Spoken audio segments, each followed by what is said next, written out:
All right, and we're live. Aloha. Welcome to another episode of the Microbial Secret Society. Yeah, man.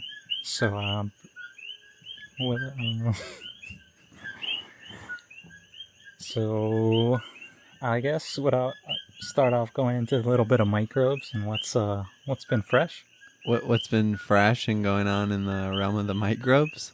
Yeah, I mean, because we're just jumping into this. We really haven't rehearsed this, so we're kind of giving you just some raw content at this point and going in, going deep. Yeah. Yeah, going deep and can definitely focus more on specific areas of research in the future for sure. I'm really excited to go deep in some of those deeper topics. But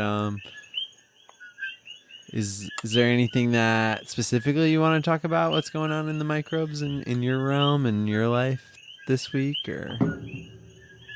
For me, I mean, this week teaching, like I was talking to you before we started the podcast, I was really tuned into the Hawaiian Sanctuary and really getting to know Michelle and Steve down there, and just talking about what great people they are.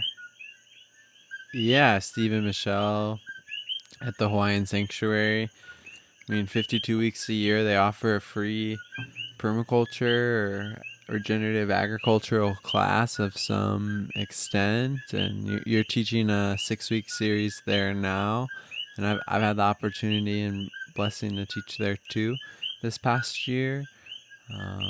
And yeah, I mean, yeah, it's a big feat, creating a community and growing a lot of food and creating an educational center for not just yourself but so many other people. So yeah, it's really exciting to see what's in store.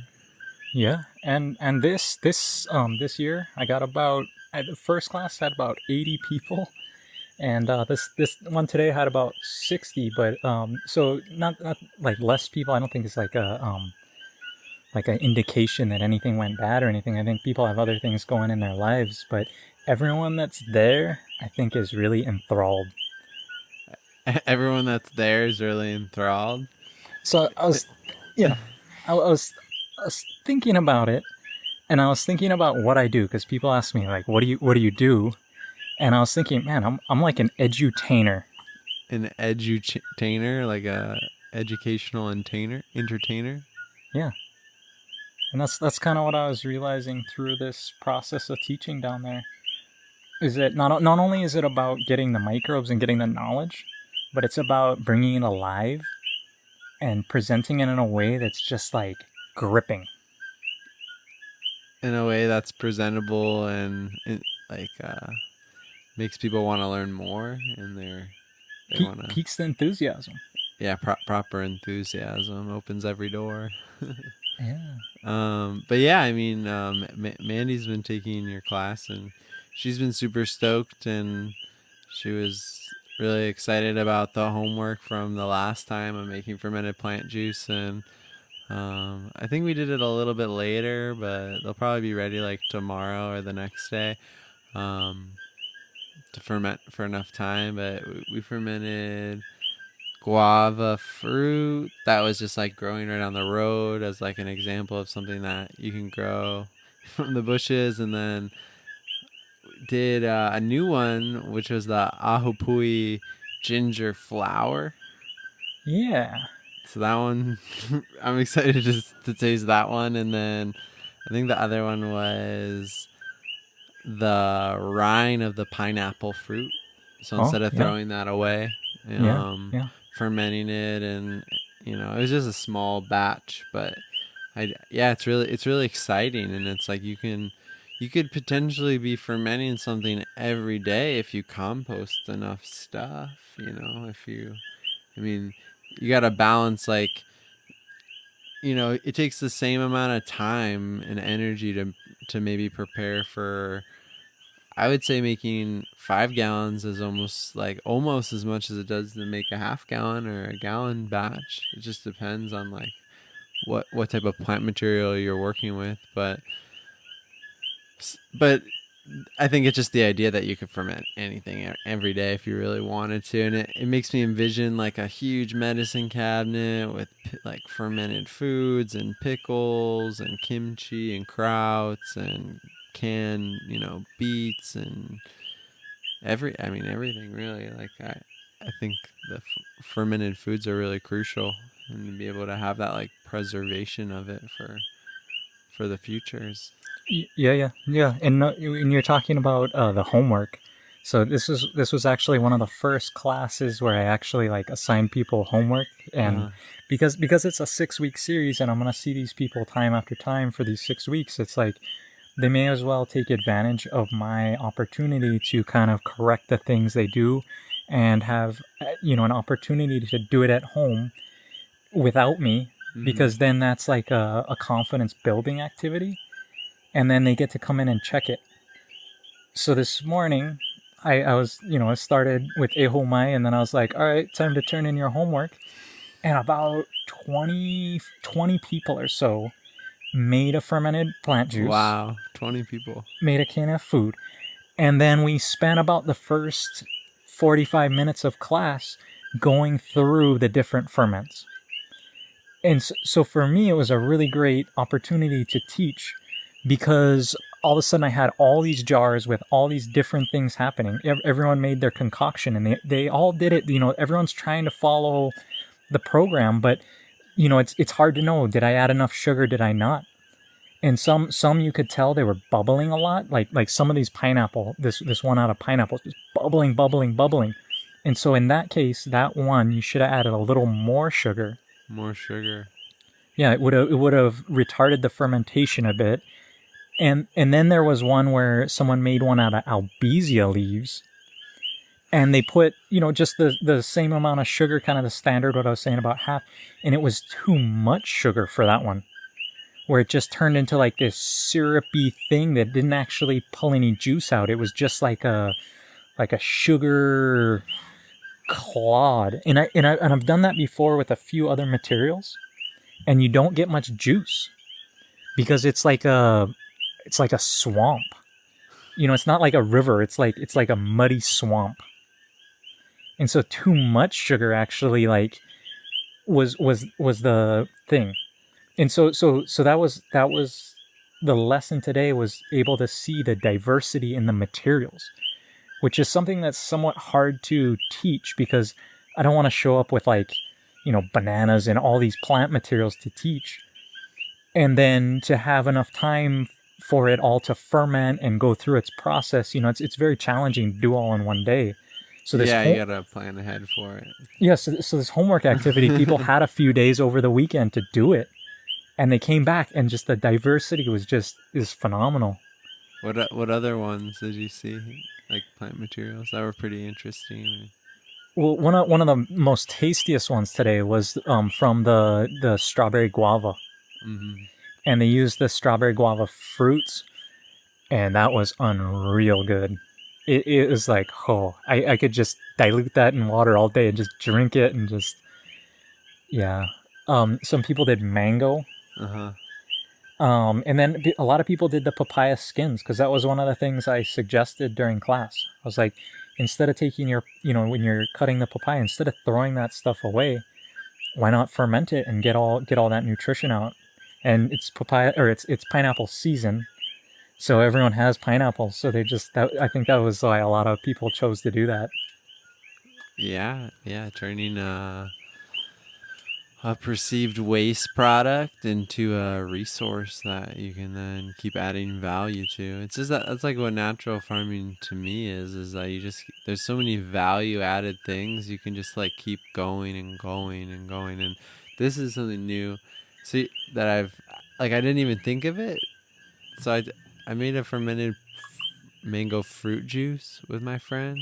And when you when you super saturate your solution, that if you add a little bit extra sugar, that you'll kind of have like a ring like a small subtle ring on the bottom. Yeah, the sugar will drop out of solution and form a ring. Yeah. Yeah, and that's just like extra food for the microbes to really preserve it. I mean, you probably could have added less sugar and done without the ring, but Well, And okay, so then when you're at the end of your solution and then you have that ring that's still on the bottom, what my friend did is that he actually added water to it and then he cooked it on the stove and made like a reduction, and then it was like a syrup, and then he put the fermented mango like syrup reduction on popcorn.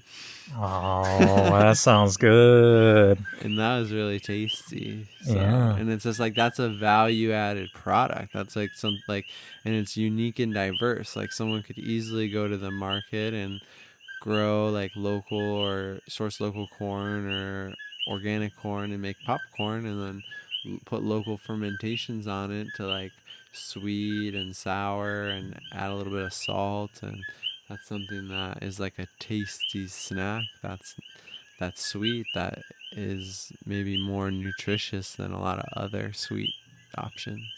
Yeah, yeah, yeah, because you're getting the microorganisms, they're alive, you're getting all those intact hormones.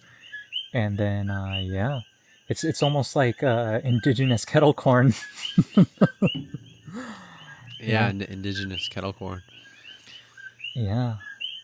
So I would say the one ferment that came out that was not wasn't it wasn't the best. I don't want to hurt anyone's feelings on this, but it was from like hono hono grass, or not hono hono grass, but like a California grass type thing. Hmm. And I think the problem with that is that they maybe needed to add a little bit more salt. Uh But huh. yeah, A little bit more salt with those drier grasses. I've never done it with cane grass, but I've looked at the cane grass and sometimes they create these like newer shoots that are actually like really juicy on the inside. So I'd imagine that like those inner cores could be fermented and you get like a really potent juice, especially if it's growing really rapidly like the cane grass does, like several feet in a month well, in that's what I Puna. that's what I recommended to somebody, and I was like he was down on Papaya Farms Road, and he said I got an acre of like cane grass and also like some other type of grass like that, and I was like, do you have a mower? And he said yeah, and I said mow it down, and then when it regrows and it's like 4 to 6 inches and it's coming back from like that base core, harvest that stuff. Because if you're going to harvest the whole cane grass that's all kind of big and tough and it's already growing, it's you're Mm-hmm. not going to get as much. But those vital shoots right after you're cutting it and they're regrowing, it's like it's probably the easiest way. Go out there, mow it, and then just wait a week or so and then cut it, and you're gonna get it'll be so easy to cut, especially with like a hedger or something.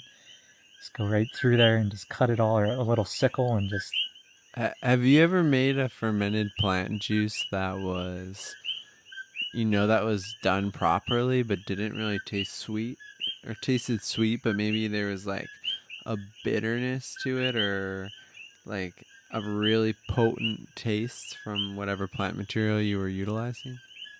someone made one from mango leaves today, and it reminded me of something, but I can't think of what it was. But it was wild. Like it was not palatable, even though but it also wasn't super saturated yet, so it Mm-hmm. didn't have that additional sugar added at the end to like preserve it. So it didn't have that extra sweetness, but the taste, it was like astringent, like when you make like when you ferment unripe bananas, it comes out very astringent. Yeah, when you do with the unripe bananas, you get like that little like kind of that. It's like an aftertaste almost, where there's It's like, like that chalky, like yeah, it's a little bit of a chalkiness to it. Yeah, yeah. yeah. I've done it with the puo kinikini flowers, and it just tasted like not like I've heard those flowers are poisonous, but the fermented plant flower juice of it was like, I mean, I can try again. Maybe I just need to add more sugar or something, but it, yeah, it just like same chalkiness, but like really just like your body knows like, yeah, maybe I I don't need to be eating this. And then also with the Mexican sunflower too. But that one was sweet, but it just had an overpowering bitter taste to it, Hmm. which I, Hmm. I don't know, maybe not enough sugar, or what my thought and intuition on it was like, oh, like could try it as like more of like a pest deterrent. So like it it tastes sweet, but it has this bitter taste. Maybe it's nutritious for the plants, but maybe like bugs won't really like, or like maybe not all the bugs will like it. I don't know. Well, you mentioned that, and then do you remember last year at Aina Fest when we went and visited with Uncle Kai? Uncle Kai, yeah. And he's a Hawaiian medicine man, and which like Lao Lapa'au, and he's one of the most revered healers, especially in the Kohala region. He's like you talk to somebody, it's like, oh, go see Uncle Kai, he'll help you out. And so he's like the guy, and he did like a couple hour, like 2 3 hour lecture at this festival, and we sat there, and he went through all those different things where he would talk about the different chakras in your body, Mm-hmm. and then he would talk about how like, oh, astringent is good for this one, or bitter is good for this one, or sweet is good for this one. And in my mind, I wish I had been able to connect that more to something physical in my brain, that I could like recall that information Mm-hmm. of what was the astringency good for, what was the bitter good for, because I didn't like embody it. I took it in as knowledge and just like, but I didn't connect it to something. And so when you mention that, and you mention now the, like you made a ferment and it's bitter, or we made these ferments and they're astringent, what I'm thinking is they will affect the different chakras differently. Mm-hmm. The different, and then yeah, and then the the one, there's a farm where that Mexican sunflower ferment was sprayed on a bunch of taro that hadn't really been sprayed with IMOs or anything really. But he did start to see like effects pretty quickly with it being helping with the bugs. Huh. Oh, okay. Okay. So it actually did have an insect thing. Yeah. I Do mean, you? that's just one observation, one time. I mean, that's not enough to like factually be like, this is. Yeah, yeah, yeah, yeah. I mean, it could be a bunch of other things Yeah, there too. could be other factors for Do, sure. do you remember when Uncle Kai was talking? He said, if there's a flavor and you like it, it's what you need, or if there's a flavor and you don't like it, it's what you need. It's What? a flavor and you don't like it. So it's like if the poi is like super sour and you don't like the sour poi, it's like because you need more sour. Or if it's like, or the vice versa, someone who really likes it sour was like, oh, this is too sweet. And it's like, oh, you need more sweetness. So it's actually the things that like maybe your initial reaction is like a cringe in your body, but you actually kind of need it. And he said that the same poi could taste sweet for one person and sour for a different person, the same batch. So Mm-mm-mm. it's like a by person basis. And Yeah, and that's kind of the body indicator for you. If you're being turned on by this, and someone is taking the same thing but not having that thing turn on for them, that means that that's something that you need, right? That's what he was kind of going off. Like, hmm yeah, yeah. I wonder if he'd be willing to join the Microbial Secret Society podcast. Well, Uncle Kai is now living in Bozeman, Montana, What? which is where I went to college. He moved to Montana? Yeah, Bozeman, which is if it's not a sister city, it should be a sister city to Hilo, because it's like a portal. So in Bozeman, it's right next to Yellowstone, which is also a geological hotspot volcano, which means that it's on an energetic grid point.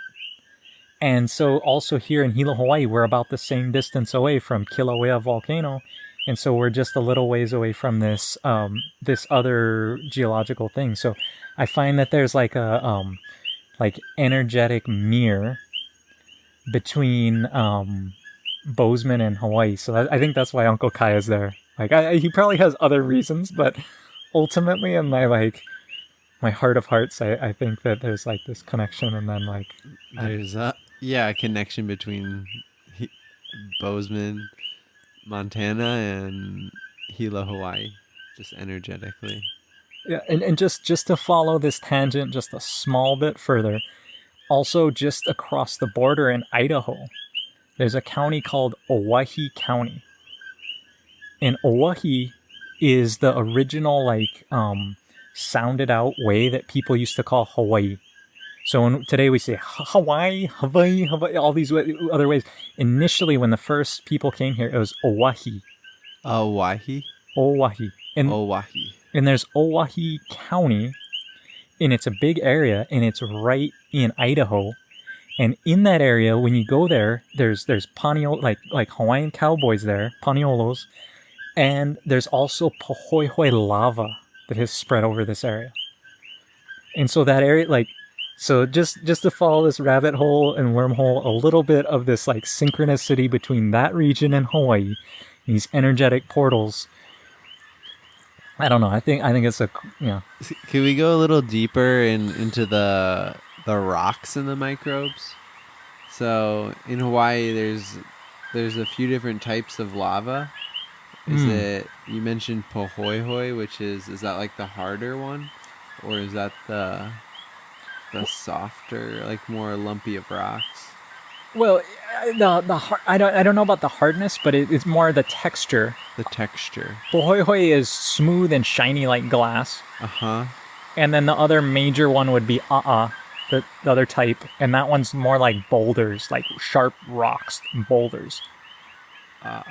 Which one is the blue rock? Well, the blue rock is probably going to be in a Pahoehoe flow, because blue rock is like solid, really dense, heavy rock. So that's the type of rock that I'm going to be observing and farming on in the upcoming time. Well, blue rock is notoriously rich in minerals. It's good in minerals. It's just that I guess I've never really farmed on just like hard sheets. It's always kind of been where there's just like so many rocks, but they're just like in levels or flows. Yeah.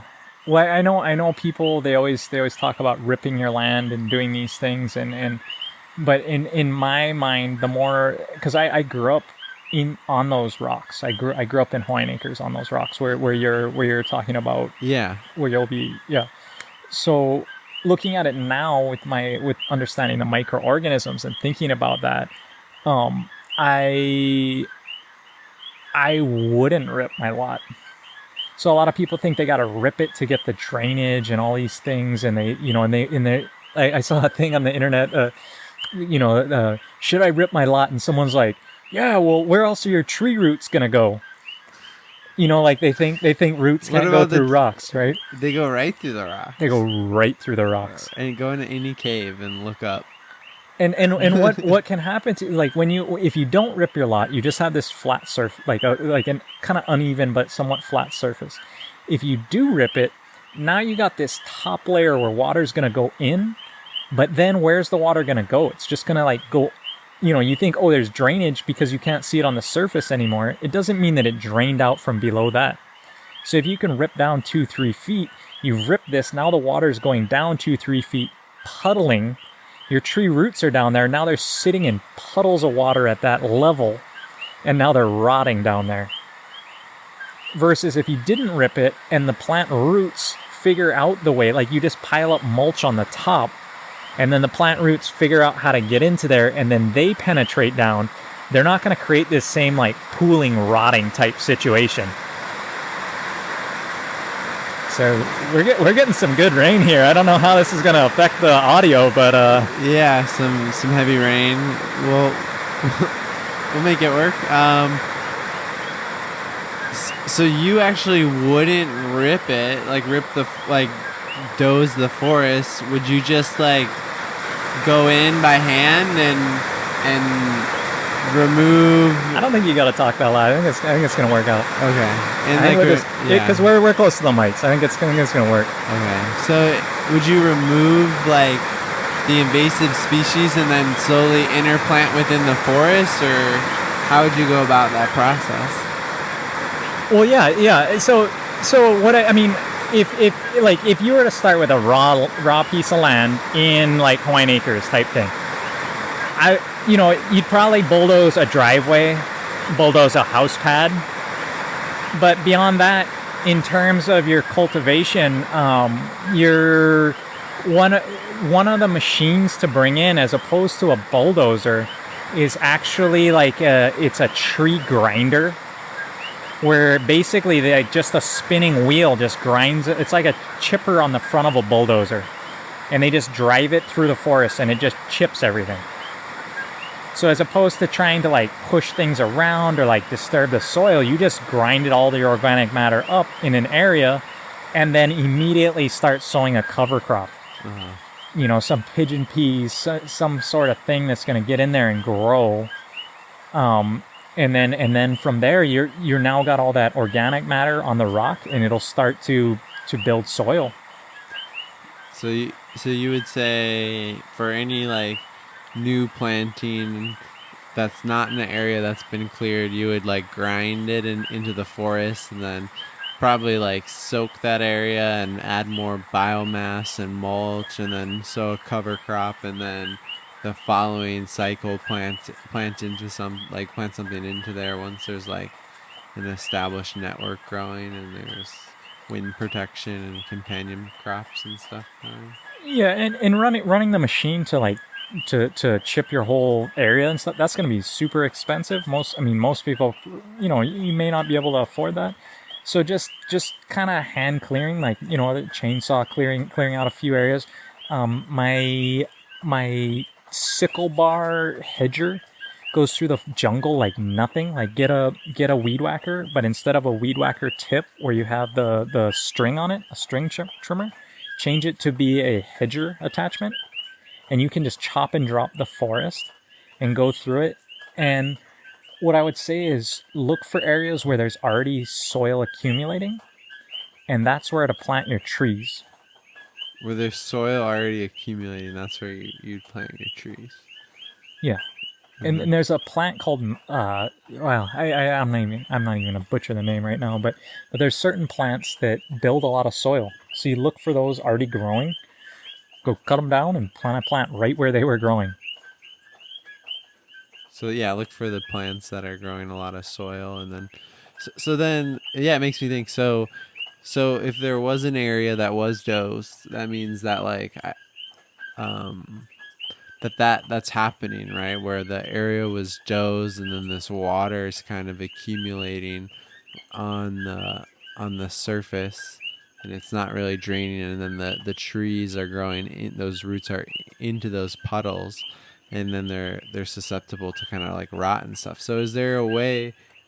But when you're saying it's on the surface, I was saying the puddles are subterranean, because I've ripped the land, meaning I've busted this sheet up, but I've only busted up about the top 2 feet, 3 feet, and then the puddle is down 3 feet.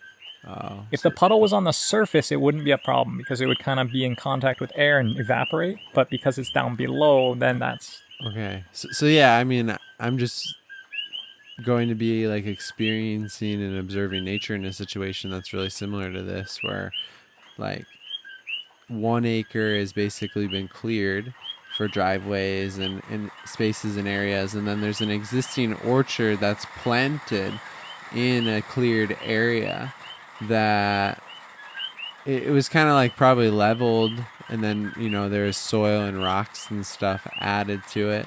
The trees do look pretty healthy. They weren't planted in holes, they were planted on like mounds, which I was like but there are spots where the water does pull it, like it holds obviously on the surface. Is there, because I'm sure there's other people that are in that situation or something similar, and it's like, is there a way to like work in harmony and be able to correct that mistake? I guess it's not a mistake, but just like correct, like, so just in case that there's not water that's 3 feet below that's pooling and collecting, and like, is there a way to transform land that was ripped and dozed that can then hold water properly, and it's not this like indefinite thing where once you doze the land, it's like, oh, there's no turning back, there's nothing that you can do to regenerate it or help it? No, no, no, no. By no means are you like SOL just because someone does the land or anything. And in fact, that's what is the best thing about the microbes and the secret society is they're like infinitely forgiving. I mean, Infinite forgiveness. within reason. Like you give them some food and they're like, oh, it's like an apology that they'll accept, and that they'll and so what I would say is anytime you got stuff cooling, that's your time for lactobacillus. And the lacto microbe in that family of microbes is that's why I call them the police and or the emergency workers. Because think of that, your plant roots are down in this cave, and the cave now filled with water, and now they're drowning and they're trapped. Just like the and that. So what do? Well, you call in the emergency workers. They go in there and they're like, oh, the plant roots can't get oxygen, so they figure out some way to like get oxygen to them. And I don't know how all the mechanisms work, but that's like a general like just anamorphosized way of explaining what's happening. So yeah, allowing the LAB to come to the rescue and help bring oxygen to the plant's roots that are submerged in water. But then that makes me think about, there's probably plants that would really enjoy that environment, just being drenched in water. Like I don't know how I know sugarcane starts, and when you're growing them to propagate, they love to be wet. I don't know if sugarcane would just love to be in water all the time, or like a lot. I don't know. Yeah, I don't know either. But what I'm talking about specifically is more trees, because you're like something like a sugarcane is going to be much more shallow rooted anyway. So for a sugarcane, just a bunch of mulch on the top and planting into that, and those surface roots will find their way. And so it's not they're a sugarcane root going down 3 feet in some place. I'm sure roots do that, but predominantly those roots want to be up on the surface. Sugarcane doesn't have a tap root like a tree does. It's not trying to go down to like anchor itself. It's more just holding on to the surface. So that's yeah. But so a little bit more about rocks. You did a IMO pile. It's an indigenous microorganism propagation where you actually put some rocks into the pile. Yeah. Do you want to talk about that? Sure. Yeah. Did a indigenous microorganism pile. It was actually like a soil integration. I did IMO 3 or fungal propagation, and then when I integrated the biology from the land, instead of doing equal weight of soil, I did like 25% soil and then like 25% new rocks from the most recent flow on the Big Island in May of 2018 near Po'owiki. So those rocks, and a lot of them, they weren't really big rocks, no bigger than a hand. But they were sharp and jaggedy and rough. And after they got fermented in the pile for about 11 days, the rocks started to crumble and disintegrate into soil, like right in your hands, and you can see the mycelium on the rocks, and they felt lighter in weight and much smoother. And then it's just like, is there a way we could skip biochar if we have rocks? Or is there like... No. It's not sufficient enough. No, I mean biochar is carbon. Okay. Carbon is, that's like what defines organic, like.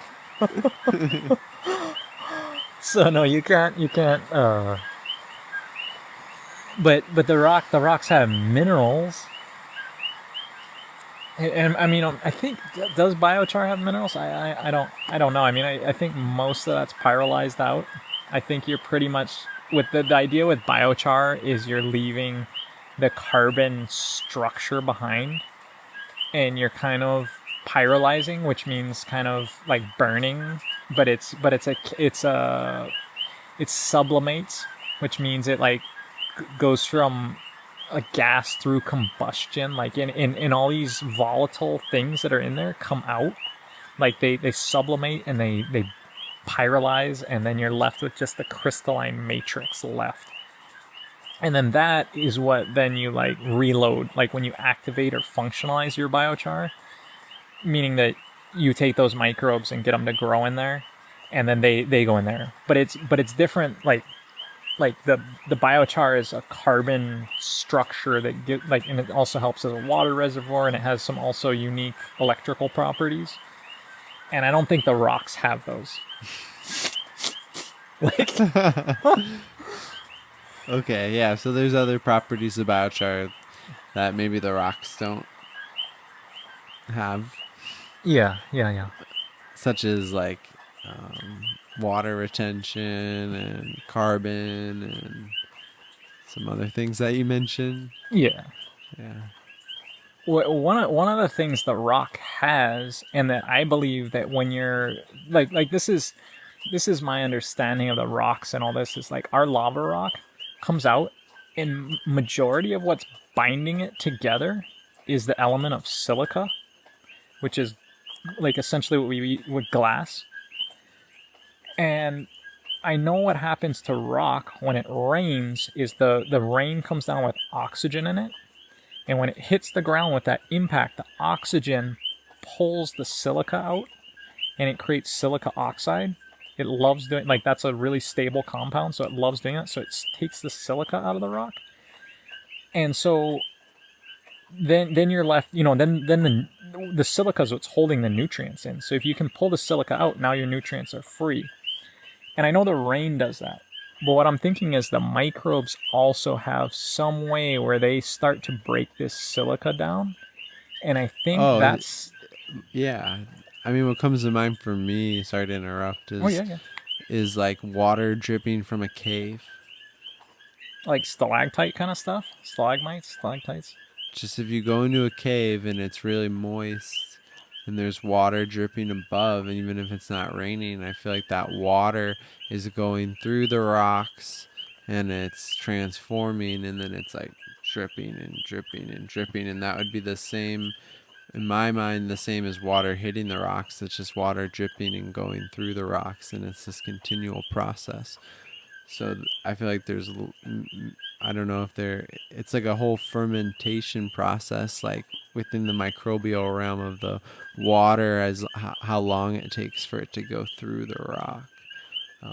So I'm going to experiment by starting to like collect that water and then applying that to the plants and seeing. But I feel like it's definitely structured. Oh, yeah. Yeah, well, because it's like, it's bioactive. Yeah. It's a, well, to jump to another subject. You ready? I was reading on the internet. I went down some wormhole the other day. I was actually looking up the guar oil field in Saudi Arabia, because I was trying to figure out how much time we have left before peak oil and all this stuff. And it looks to be about 5 years or so. 5 years until we hit peak oil. No, until like there. I don't know. But anyway, because I always thought it was gonna run out in like 2012 and stuff, but it's still coming. And so, but anyway, I ended up in this rabbit hole, and that's the main point of this. The peak oil aside, what I ended up learning was that they have this problem that they call black powder. And what it is it's microbes that start to live in their pipeline. And every time you change temperature or pressure, what happens is the moisture content changes in the oil solution. And when there's available moisture in there, then the microbes start to grow more. And there's tons of these microbes, and they start to eat volatile fatty acids, which are in oil somehow. And then they eat them, and they start creating this black powder, which then like clogs all these machines. Because it's basically like they're creating little like iron sulfide daggers. I feel like that's what's happening right now to my sprayer. Not in like the same extent of this like gnarly stuff, but I definitely feel like when you're working with like living solutions in compost tea, like the sprayer systems, typically like a lot of them are like diaphragm pumps, and that's not necessarily the most ideal for water to be flowing through if there's heavy or lots of particulates or microbes and things like that. So um, what I've heard is that in research is that a cylindrical pump would be better, but that's it's just like, yeah, because it's like if you it's like every time you apply water through the sprayer, it's a different like microclimate for the microbes, and then if there's any moisture within the hose or anything, things can live with the water. I Yeah. do have an air compressor that sometimes will flush the air through the hose and like really dry it out. But Yeah, if I need an air compressor and I should blow out my line every time. I kind of hold it up and try to drain as much as I can out, but I'm leaving a lot of water in there. yeah, yeah, And if I could blow it out with the air compressor, I could minimize the amount of biofilms growing. But I think in the oil case, it's a little bit different than the films. They're more like corroding and pitting things. Versus, and I don't know your experience, but in my sprayer, what I assume is happening is the biofilms are accumulating. And then when those biofilms accumulate, then as I spray my new batch, they'll break off and yeah, contaminate my new batch. But then also they're kind of clogging the thing. And then I think as they sit in the pump and as they sit in there, even though I try to get them out, it's just not, they're living and pooping in there and just, gotta purge the secret society out when I'm done. yeah. Yeah.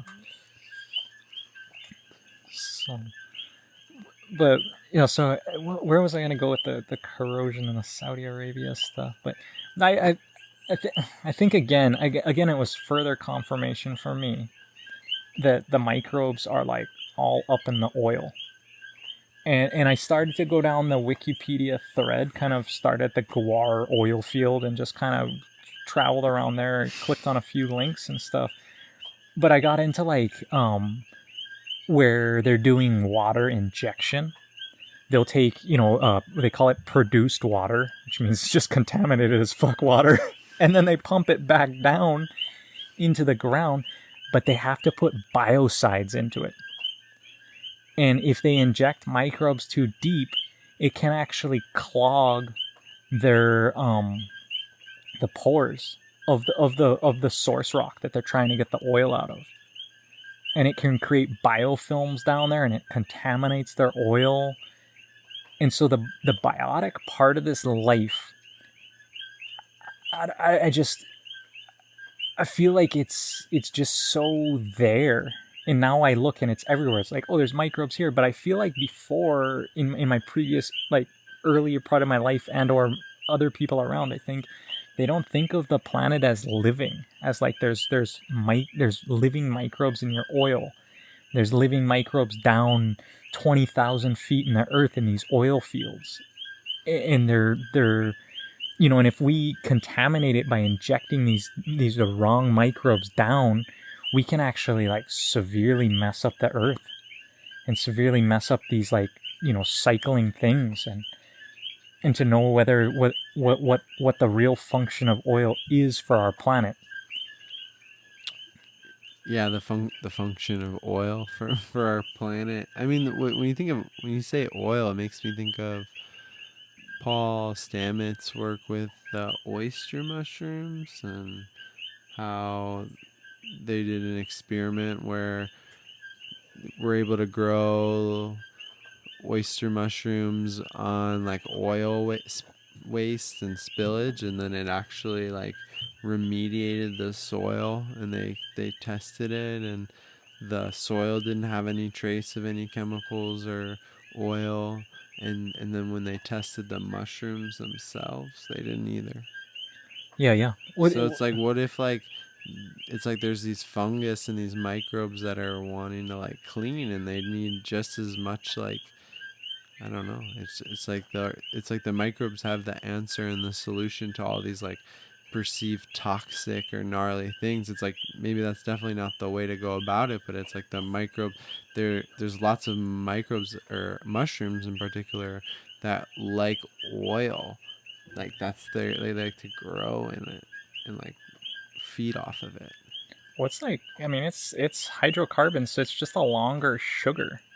Once you can, if you have the right enzymes to cleave the hydrocarbon apart and do your own cracking and fracturing, then you could make sugars out of it, and they can actually turn it into carbohydrates from oil into carbohydrates and into usable sugars, which are available for metabolic function. So that's what they're doing, is they're turning the oils into available sugars that they're able to eat, and then Yeah. Well, so on the oil, there's what I know about. I heard this thing the other day because I always thought, what is oil? And then I heard that basically a couple million years ago, like 300 million years ago, or when these oil fields were forming, the microbe that could break down oil hadn't evolved yet, wasn't available, like wasn't there. And so all this organic matter, or actually, I think maybe it was the one that couldn't eat wood or something. It was something like this, like microbes couldn't eat wood, like there was lignin in there and they couldn't digest wood. So all these woody plants grew for a while, and they're like, oh yeah, we were like winning, and then the microbes, and so but then all that material, instead of like being decomposed, it actually just sunk and turned into like a bunch of trees as sediment developed on top, and nothing ate it, then got compressed and that carbon turned into the oil. But now we don't find oil anymore on the surface because those microbes now have evolved, and anytime that stuff comes up, they eat it. And so we'll never on this planet produce oil again because of the biology that's living here now. And then when the oil was formed, the microbial society was in a different configuration. They didn't have that member of their secret society that could eat trees, but now we do. So we'll never go back to like oil being sequestered under our planet again. So at one point the oil came from the surface? Well, no, what happened was a bunch of trees were growing on the surface. And then if there's nothing to break down trees, like trees today, they just fall in the forest and they break down, right? Back then it was like when the tree died, nothing could eat it. So it's like, so you got a tree and then it falls over, and then another tree starts growing on top of that, and you just get piles and piles of trees because nothing's breaking down. So it's like rigor mortis for the trees, I guess. Is during that time period when... Well, yeah, like rigor mortis, and or just like it's just like stacks of corpses. Like imagine bodies imagine people didn't rot, and then like we just keep making people. It's like eventually you just have mountains of people. And that's what happened with trees. There was just like tons and tons of trees, and then it just piled up, and then got buried or whatever happened, And that's why we have the oil layers at that certain. And then you're saying that then the microbe evolved that was able to break down the trees, and then that was no longer like an issue. So the same thing was. So you're saying at one point on the Earth there wasn't a microbe that could break down the oil, or there wasn't like a... They couldn't break down the trees. Then the trees got buried, and then they turned into oil as they were buried. The trees turned into oil. Yeah. Wow. Yeah, just kind of like their coal theory of heat and pressure to change carbon structure over time. I think that's a legit thing, and that whole plausible thing to me makes sense. Yeah, they say that like a diamond requires like pressure and heat in order to cut it. Or to form. It needs pressure and heat. Yeah. So I don't know. There's always like a parallel between like if like it takes pressure and action and heat to like make things a reality in this existence, and like if the diamond wasn't able to go under, if the rock wasn't able to go under those circumstances, it would have never turned into the diamond. So yeah. for anyone out there that may feel like giving up, or feeling a lack of inspiration, know that there's infinite possibilities, and to follow your inner joy and your excitement, and yeah, persistence is crucial. Like persistence and consistent action. Yeah. Like a diamond. Like a diamond, yeah. So one last thing I was just thinking about oil and you is, do you remember I think that was that the class you were there at Hawaiian Sanctuary where we made a microbial in the motor pool? No. Maybe this was the class that I taught before you were there. So this may be on the one previous, but we made an IMO pile. You know where Steve parks all the, he has his Vortex brewer and he kind of parks all his four-wheelers and stuff. So we did an IMO pile there because it's nice and covered, and it's kind of on top of gravel. Yeah. I've actually made an IMO pile, 2 IMO pile. Well, one I've made 1 IMO pile there, and the issue with that one was that it got washed away. Oh, water came underneath. And initially had it set up kind of like around the corner, where more of like the tools and stuff. Not the ideal place to put a pile for like walking around, but in terms of like keeping it dry and protected from the rain and the pitch and the levelness of the earth, it was there, and then it got moved, and so. But yeah, I think the environment is super crucial. Like being able to have a solid structure, some maybe temporary structure or permanent, to be able to create indigenous microorganism piles. Because if it gets wet, it's like all that energy is totally worthless. Yeah. I guess it's not worthless. It's a learning experience. But if you can save that time and energy and create a solid. Yeah, solid. Well, if there's too much moisture, your secret society drowns while you're not there. But what I was gonna say, in that gravel to make an IMO pile, what we did is we put down some big pieces of cardboard.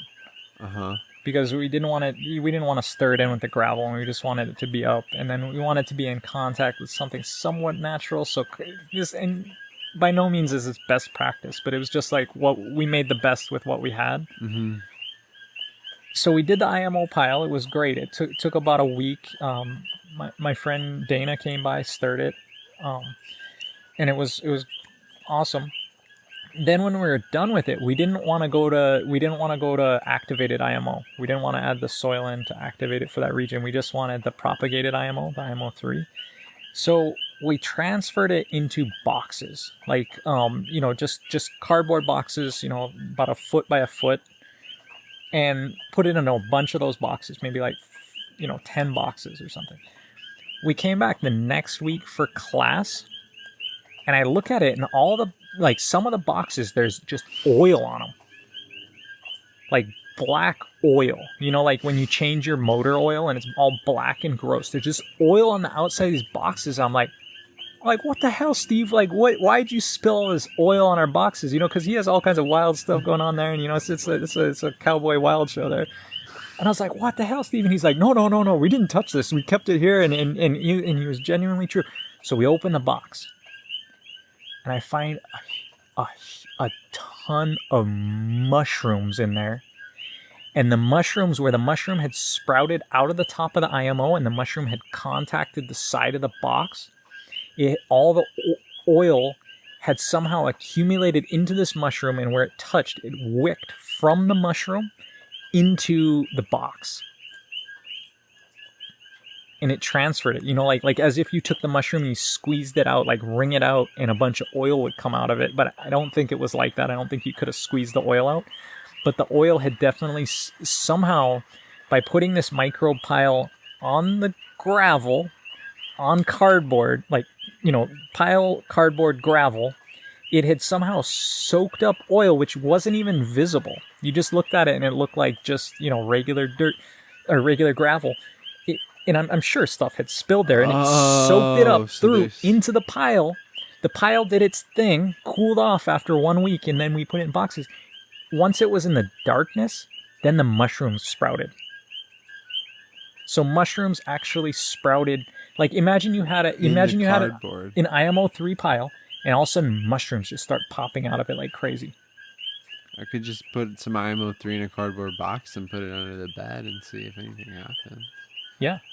So that's what happened, and these microbes somehow, like the oil wasn't even visible to us, but it totally we bioremediated that area on accident. But the oil was there because of like the machines and stuff Yeah, that were in the area. Yeah, it's exactly where he parks his like 6-wheeler. It's like right under there, so you know fluids are leaking. Yeah, that's really awesome. Yeah, so we accidentally bioremediated his motor pool, because you were talking about Paul Stamets and this thing where they did it. Yeah. And so we did the actual exact same thing, but on accident. Where our microbes, where you couldn't see them as mushrooms, they actually, as mycelia, permeated into the ground, pulled the oil up into the body somehow, into the media that we were growing it in, and then later fruited. And when they fruited, that oil came out in them. Were you able to identify the mushrooms? I don't know. I have a picture of it, so we could go look back at it. To me, it looked like I don't know. It's like it kind of looks like mushrooms that grow on like eucalyptus forest kind of stuff. So I don't know. It's not very descriptive at all. But but you accidentally bioremediated the soil. That's a pretty interesting story. Yeah, I've never heard that one. Yeah, before. Yeah, it's a good experience. I've never. Yeah, I thought you were there. Really? Huh? Must have been the early years. Yeah. I definitely agree about, or I can see why you'd want to maybe not create your fungal propagation on the gravel or the rocks, but we got about but I don't know. It's like when the last IMO3 pie I did, the rocks came up from above, and I mean, I could have done it on cardboard or something, but I feel like the rocks or whatever's grown, like whatever's below, plays like a vital role in it. And like if you didn't have the cardboard in that instance, like if you would have done that pile on the rocks, would you have had the same result with the mushrooms that were able to do it, or was that cardboard like a protection layer of the oils and stuff while the microbes were kind of forming? Because they would have probably eaten that if it was. Well, what's clear to me is the cardboard was not a barrier for the mycelia to pass through and go down below. But so the cardboard wasn't inhibiting the connection of going the earth, to the earth. So it wasn't like a negative thing. Yeah. But the reason it was done on the cardboard is that if you're on gravel and then you're trying to turn that pile, you're gonna turn a lot of that gravel into your pile, because there's no way you can scrape the bottom and get all the material and turn it without getting and scraping a little bit of your gravel. Wouldn't the microbes just eat the gravel though? Well, they would. I just didn't want to ruin Steve's motor pool. Like after we're done building this IMO pile, and then he goes to park his 4-wheeler, and like there's all the gravel's all soft right there, or it's like like he wanted that surface to be like a working surface, not like a biologically decomposing thing that he comes back to.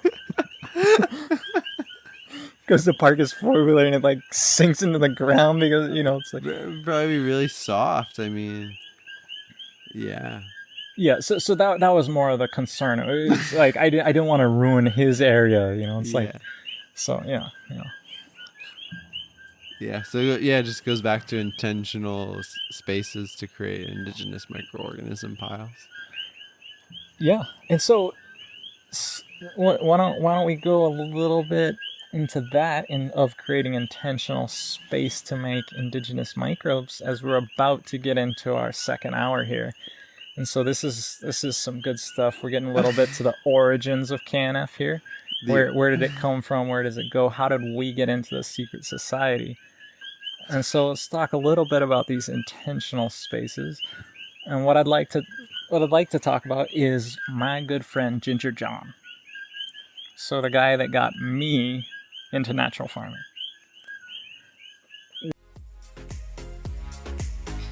Thank you for tuning in to the first free hour of the Microbial Secret Society podcast. Hour 2 is for members only.